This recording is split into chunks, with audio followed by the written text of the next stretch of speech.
There's a certain hour in Brazil when the day softens. The sun is lower, the house feels quieter, and the kitchen becomes the center again. That's when Café de Tarde happens, not as an event you plan, but as a small ritual you fall into. A pot of coffee finds its way onto the stove, someone reaches for a plate without thinking, and the air starts to smell like something warm is about to come out of the oven. Today I'm taking you with me into that exact moment, because we're making a classic that tastes like home: creamy Brazilian cornmeal cake, bolo de fubá cremoso.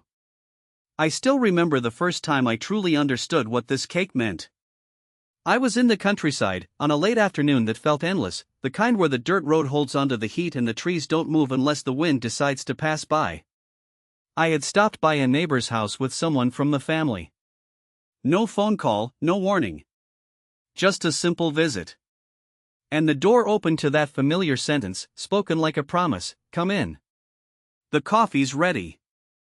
On the table, a cake sat under a cloth like it was being kept safe. When they lifted it, the top was golden and slightly firm, but the slice was different. Tender on the edges, and inside, almost creamy, like it couldn't decide if it wanted to be cake or custard. That's the magic we're going for today, and it's simpler than you might think. A few staples you probably already have: milk, eggs, sugar, cornmeal, and baking powder. No complicated techniques, no fancy ingredients.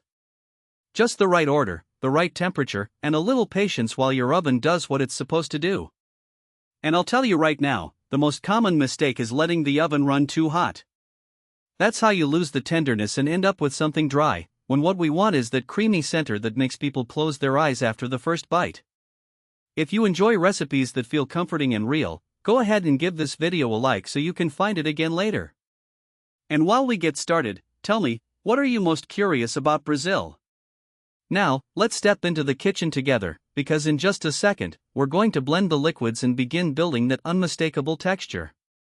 As the afternoon light starts to soften, this is the hour in Brazil when the house seems to slow down on purpose. Café de Tarde isn't rushed. It's that small pause between what you've done and what's still coming, when someone puts the coffee on without announcing it and, somehow, everybody finds their way to the kitchen. That's exactly the feeling we're bringing into today's recipe. I remember a countryside visit years ago, the kind where the road turns to red dirt and the air smells like warm grass after sun. I walked into the kitchen and there was always a cake on the counter, never fancy, never trying too hard. An older aunt looked at me like I'd arrived exactly when I was supposed to.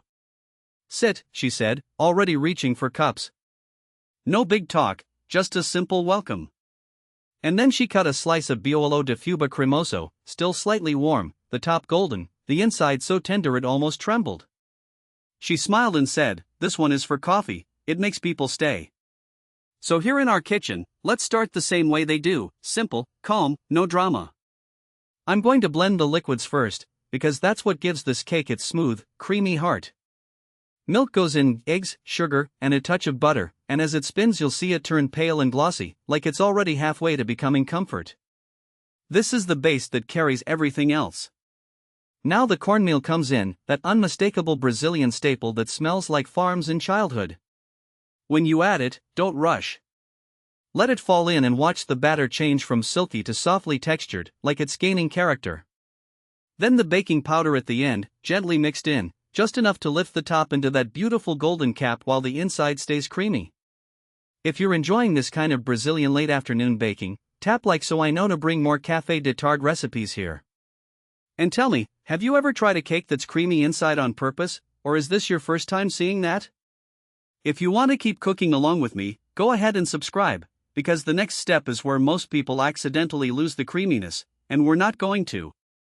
Now, let's talk oven temperature before this goes into the pan.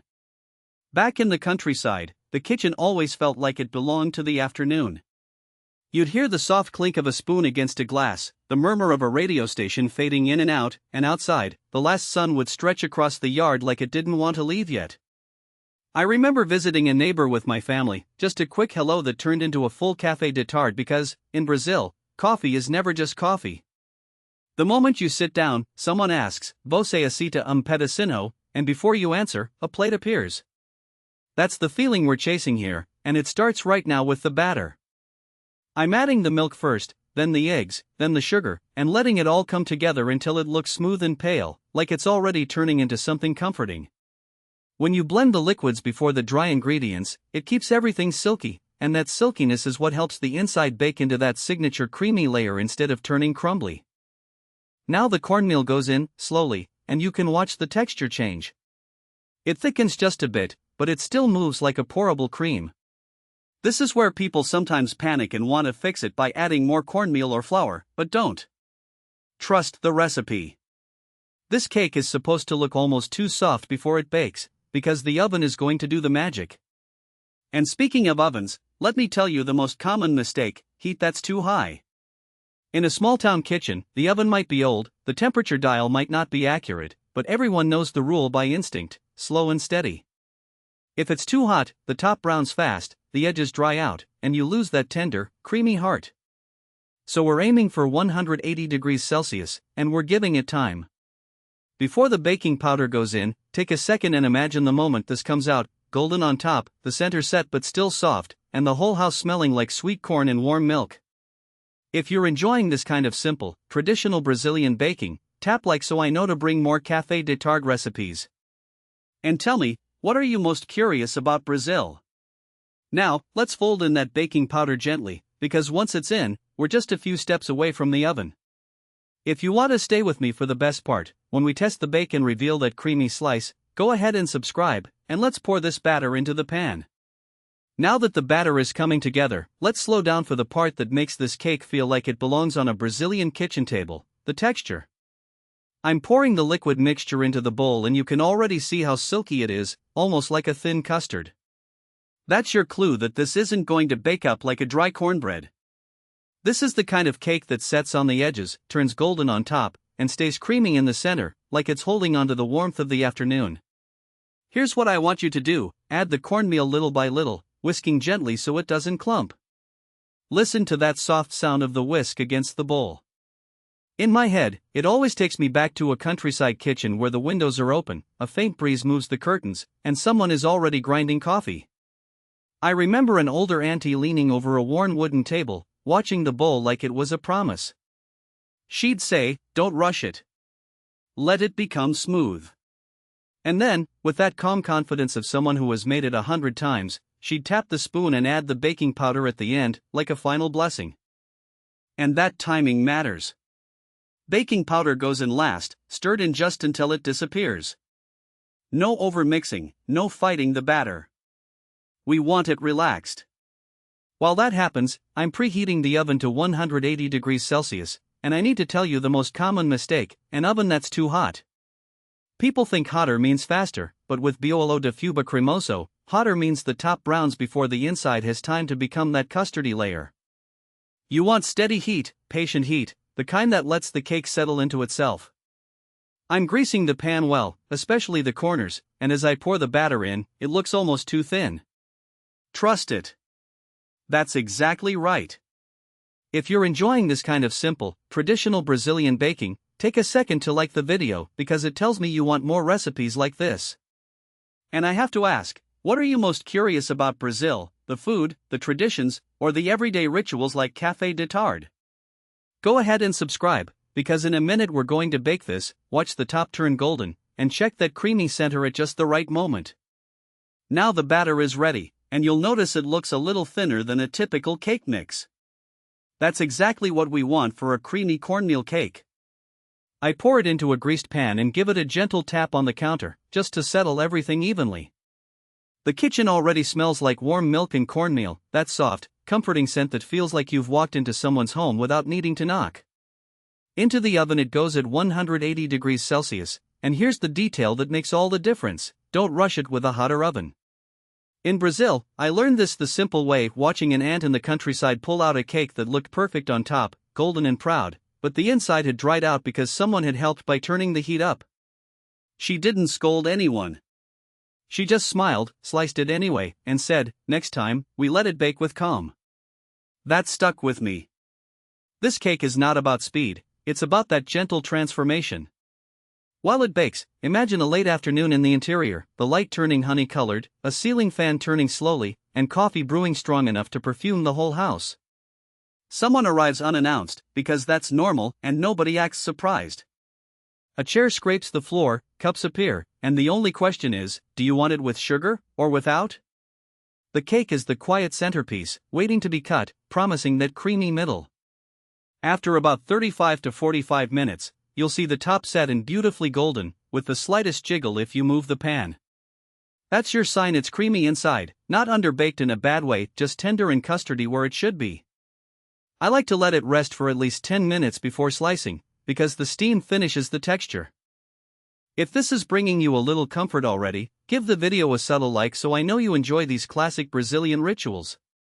And tell me, what are you most curious about Brazil? The food, the traditions, the countryside, the cities? In the next moment, we'll slice into it together and you'll see that creamy center for real, and I'll show you exactly what you're looking for when it's done. And if you want more Brazilian recipes like this, you'll probably enjoy what's coming next, so consider subscribing as we taste this first bite.